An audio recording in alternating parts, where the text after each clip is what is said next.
Hello everybody, welcome to Officers Adda 247. Today, in this particular video, we will be talking about the PPB subject and in principles and practices of banking. As you know that it is the most bulky one out there in the JAIIB examination. But through this target series, if you are following each and every video of various units, you will be able to have the basics clear. Whatever topic we are studying based on the previous year trend, it will help you immensely. And as you know that letter of credit is the chapter name for unit number 32. Although we are right now in module B, but mind it when I say this, that module A and B form the backbone of the PPB subject. If you have good command over all the topics, all the most important topics in module A and B, chances are really high that you can easily crack the PPB examination. And when we talk about what is the most important part in letter of credit, today we will be discussing from the basic. Fine, very basic. We will start our discussion with the basics. That is the definition of letter of credit. What is the definition? How we define the letter of credit? Whether it finds specific mention in the trade domain or not, and if in trade domain, then whether it is for the domestic trade or for the international trade. Then we will move on to the parties which are involved. Fine, the parties involved in LC. And although the letter of credit has some more important topics like the types of LC, revocable, irrevocable LC, and six more types are there when we talk about the entire topic. But today we will be focusing on the definition, and along with that, we will see that what all parties are involved so that you will have the basics very clear. When I talk about the letter of credit, it is not only a part of your JAB examination, but in CAIIB also you will find its mention. So if you understand from the basic, from the scratch, you would be able to decipher the very obvious part in the CAB as well. I think that in CAIIB, in BFM, it is covered. So let's introduce the letter of credit. When we talk about credit, you might have seen that banks provide some types of facilities under the head that is credit. Some are the fund based facilities. Fine. And another type is non-fund based facility. So fund based facility, everybody knows that where the bank is providing some funds to the customer. Bank is acting as a creditor for that particular debtor. But when we talk about the non-fund based facilities, there no type of fund is involved, no money is involved as such. Although if the recovery is initiated for these non-fund based facilities, then again money will be involved. But prima facie, primarily, there is no money involved. That you must be very clear. And in the previous chapters, we have seen the types of non-fund based facilities, starting off with the guarantees, the bank guarantees for that matter, and some other forms. Plus, we have also seen one term that is letter of credit. Today, we will be defining this term elaborately. Fine. Briefly, we have discussed in the previous chapter what is letter of credit. Today, let's define it from the scratch. So letter of credit is also known as the documentary credit. Although the more prominent name is the letter of credit LC, but yes, DC is also one of the synonym of your letter of credit. It is a very common instrument used for trade settlements across the globe. So mind it when I say that letter of credit is not available for the domestic trade. Directly you can eliminate that option if in the question it is being asked. So domestic trade does not have any type of letter of credit mechanism involved. But as we talk about the international trade, there only the particular, you can say, concept or mechanism of letter of credit is initiated. And what is the basic here? The basic phenomena why the letter of credit is initiated is the lack of trust. Fine. Lack of trust is the only thing because of which letter of credit as an instrument started off in the international trade. And lack of trust, you might be thinking that lack of trust is on the side of the seller or the buyer. Mostly we see that in case of bills of exchange, the sellers are having lack of trust and they want to quickly recover their money, and that's why they exchange their bill discount their bills.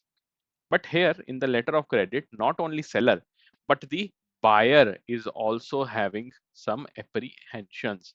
The buyers are also having a certain lack of trust that whether whatever goods or the services for which we have summoned the seller, we will get them or not. So both the parties, seller as well as buyer, they are having some trust deficit in their trade. That is why we introduce the documentary credit or the letter of credit known as LC. So what is the definition of this LC or documentary credit? Basically, this letter of credit involves majorly four parties. Fine. The minimum parties involved are four. And what all four parties are there? One will be the seller, another will be the buyer. Then we have the seller's bank, and one we have the buyer's bank. These are the minimum parties. So all these four parties will be involved. Apart from them, two more parties can be there, or I would say one bank of the seller and one additional bank of the buyer can also be there. So more or less, you would see max to max six parties are involved. And how we define the LC? It is a signed or authenticated instrument issued by the buyer's bank. Always remember, the buyer's bank will be issuing the letter of credit, embodying an undertaking to pay the seller a certain amount of money. Why? Because seller has provided the goods and services. Fine. Upon representation of documents evidencing the shipment of goods as specified and compliance of other terms and conditions. Okay, so the trust deficit or the lack of trust which I was talking about, it stems from this, that whether the buyer is apprehensive that whether the shipment of goods for which the payment will be made in due course is going in line with the term and condition or not, whether the buyer will receive the shipment of goods or not. That is the apprehension from the buyer's end. And seller's end, as that it is quite obvious that seller wants the money because it has supplied some goods or services. An undertaking issued by the bank on behalf of the importer. So seller is what? Seller is the exporter who is providing the goods. Buyer will be the importer. So interchangeably these terms are used. So don't get confused whenever there is a case study in the exam. Instead of seller, they can write exporter, and instead of buyer, they can write importer. Why? Because we're talking about international trade in favor of the exporter, that if the specific or the specified documents showing that a shipment has taken place are presented to the issuing bank or the nominated bank within a stipulated time period, the exporter or the seller will be paid the amount specified. So the buyer's bank will initiate the LC, the issuance of LC, and ultimately the buyer's bank will communicate with the exporters or the seller's bank also that yes, whether the shipment of goods has been done or whether it is in the pipeline or not. And once the bank is satisfied, it will inform the buyer, that is the importer, that yes, now you can release the money as well because the shipment of goods is in line with the terms and condition which you have signed. Okay, so it starts off with the buyer's bank, that you must remember. What all parties are involved, let's see one by one. When I talk about the number of parties, as stated in the previous slide also, more or less minimum parties are four. It can go beyond four also, and max to max six parties in the practical scenario you will see. First of all, you will have the importer or the buyer, who is also the applicant of this LC, letter of credit. Applicant is the buyer or the importer on whose behalf the LC is opened. And who will open this? Whether the buyer will open it? No, the bank of the buyer or the importer, which is known as issuing bank or the opening bank. So along with the bank of the buyer, or for that matter bank of the importer, you should also remember what is the designated name of this bank. It will be known as the opening or the issuing bank in the importer's country, who establishes the LC. So LC will be established by the issuing bank or the opening bank, and this bank is having the banker customer relation with the importer or the buyer or the applicant of LC. Next, we have the exporter. The another party is exporter, who will be selling certain goods or commodities, and he or she will also be the beneficiary of LC. Fine. So On whose behalf LC is opened? On behalf of buyer. Who is the beneficiary of the LC? It will be the seller. The advising bank is the second bank involved in the entire setup, and this particular bank is also known as confirming bank and the negotiating bank. These can be same. All of these can be same. Advising bank, then you can term them as confirming bank or the negotiating bank. They could be same or they can be different also. If they are same, then we would say that only four parties are involved.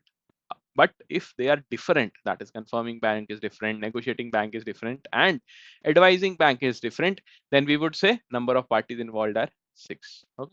So all of these parties, they reside in the exporter's country. So always remember, one bank is in the importer's country and the another bank, that is bank 2, is in the exporter country. So importer, who will be the importer? The buyer will be the importer, right? And also known as the applicant.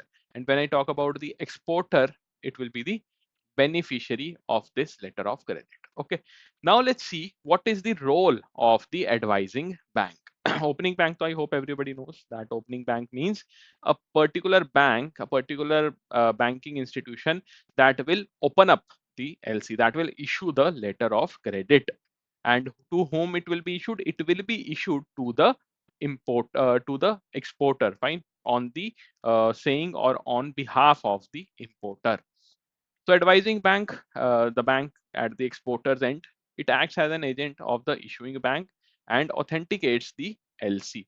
See, this issuing bank, mostly we have seen that it has direct relationship with the advising bank also. And relationship in the sense trade relationship. Many LCs are there flowing from one country to another, and the trade activities are going on from between one country and another country, and mostly the banks are involved, fine. All of these LC operations are opened up by a particular bank, and they already have tie-up with various banks in different countries. And mostly this opening or the issuing bank will be having direct contact with the advising bank. It acts as an agent of the issuing bank and authenticates the LC, that yes, the LC which has been issued by the opening bank, whether it fulfills the term and condition of the contract which was initially signed by the importer and exporter. When the payment guarantee is taken by the advising bank, it becomes the confirming bank also. So confirming bank, if it is different from the advising bank, supposedly for the advising bank, we have the HDFC, that just for the example.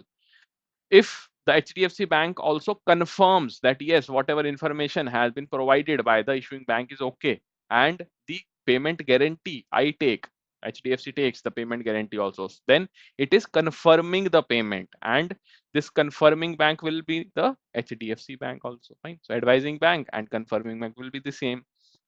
The confirming bank undertakes to pay on behalf of the issuing bank when the exporter is not satisfied with the assurance of the issuing bank or the additional guarantee of undertaking of the issuing bank. So see, exporter, why exporter is not satisfied? Exporter might think that the fee which has been levied by the HDFC bank is too high. So rather than providing HDFC the opportunity to act as a confirming bank, let me hire ICICI Bank for that thing, because ICICI Bank is providing me those similar services at a lower fee. Right? So the exporter, if it is not satisfied with the assurance of issuing bank, then you will have the confirming bank in the place of your advising bank. Fine. When we talk about the yes, confirming bank, it undertakes to pay on behalf of the issuing bank when the exporter is not satisfied with the issuing bank or the additional guarantee of the issuing bank. Then one more type of bank is there, which is known as the negotiating bank. Now this bank is again at the side of exporter only. So exporter or seller's bank or the bank nominated by this opening bank. Always remember, if there is a third bank involved in this setup from the exporter's end, that will be nominated by the opening bank. Fine. So it is always nominated by the opening bank, which is from the importer's end. It negotiates the payment terms and documents in case of specific demand from the exporter. So exporter might have a demand that yes, I do not want to pay exorbitant fee to you, as well as I want my shipment to be very streamlined towards the importer, and I want my money within a particular time period. Next, one more additional party beyond the sixth party we have as the reimbursing bank. Now, this reimbursing bank is the one which will reimburse the negotiating or the confirming bank. Because see, these two banks, the confirming bank or the negotiating banks, they are not paying anything. Fine, they are not paying anything. They are just negotiating or confirming the payment on behalf of the advising bank. Okay, so chances are there that a particular reimbursing bank will also be aligned by the exporter if it is a big exporter and it takes care of its business with multiple LCs. Then reimbursing bank can also come into picture, which will reimburse the negotiating or the confirming bank. So I hope that the parties involved are covered, which are covered here. They are more or less very clear to all of you, because see, if the parties are not clear to you, you won't be able to understand the mechanism which we'll be talking about here. So the stepwise coverage, let's start with the importer and exporter. That is the first ground or the first step of any LC. So the exporter and the importer will have the agreement on a particular contract which has some terms and conditions. Fine. And when I talk about the importer, it will be importing something. Fine. So it will be buying something from the seller. So it will be the buyer, and the exporter will be the seller. Fine. Now the letter of credit will be applied by the importer, that we have seen. So second step will be the importer will apply the LC to the issuing or the opening bank. This is the issuing, or you can say the opening bank, this one. I hope that it is visible to all of you. Fine. This is the issuing bank here. Next in line will be the issue of letter of credit. Now the issuing bank will provide the letter of credit to the advising bank, which is the bank of the exporter. After the letter of credit has been issued to the advising bank will verify all the records, all those term and conditions which are being signed in the step one between exporter and importer. It will verify the LC and forward it to the exporter. Now once the verification of LC is done, exporter in the fifth step will streamline the shipment towards the importer, and the goods will be shipped. As soon as the goods are shipped, exporter will inform via documents to its advising bank that yes, I have provided the shipment, the shipment is in line, and the same will be forwarded to the issuing bank by this advising or confirming bank. Once the issuing bank has all the documents, it will verify those documents and send it to the importer.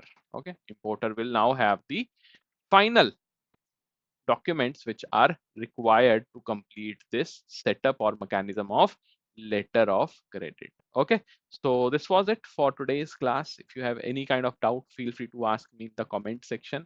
And for exhaustive coverage, you have the Officers Adda 247 official application as well as our website. There you can go and visit our various courses, because right now we are running the 1947 Independence Day. So 79th Independence Day, we will be celebrating this 15th August. And as a small offering from our end, we want our bankers to be financially independent. They should not feel that the courses are having exorbitant amount and we are unable to pay for those courses, and the offerings must also be in line. So what we are offering you right now, it will be 82% flat discount plus additional 1% discount on our JAIIB CAIIB increment Maha packs if you enroll via the application. Fine, Adda 247 official application. You can download it from the App Store and directly benefit with the additional 1% discount. So effectively, you will have 83% discount if you use the coupon code, that is Y100. This is the coupon code which you must use if you want to avail the maximum benefit. Along with that, you will also have the 3x validity.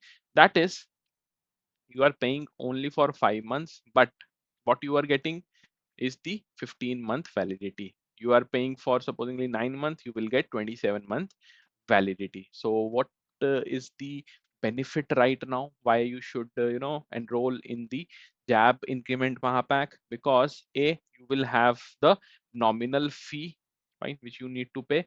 Secondly, the time is also apt. Okay, effectively we only have 2.5 months now with us to crack the JIB exam, and if you are not certain enough that which course to buy, we are here to help you out with the JAB Increment Mahapack, which not only includes the live classes, it also has the recorded format of these classes. Ebooks will also be there, plus the mock tests. When I talk about the physical books, so 4 practice books will be there, formula sheet, study planner, other 247 merchandise, as well as the affirmation cards. So if you have any kind of doubt regarding the course, regarding the material, we have one dedicated number for all of you. It is 981-9819-247. Directly you can contact us here, and we will be helping you with the best of our capabilities, because we want that this uh, time in November 2025 you guys should crack this exam and move forward towards clearing the CAIIB examination in the next year. Fine. So let's conclude the session. If you have any kind of doubt, feel free to ask me in the comment section. We'll meet in the next class.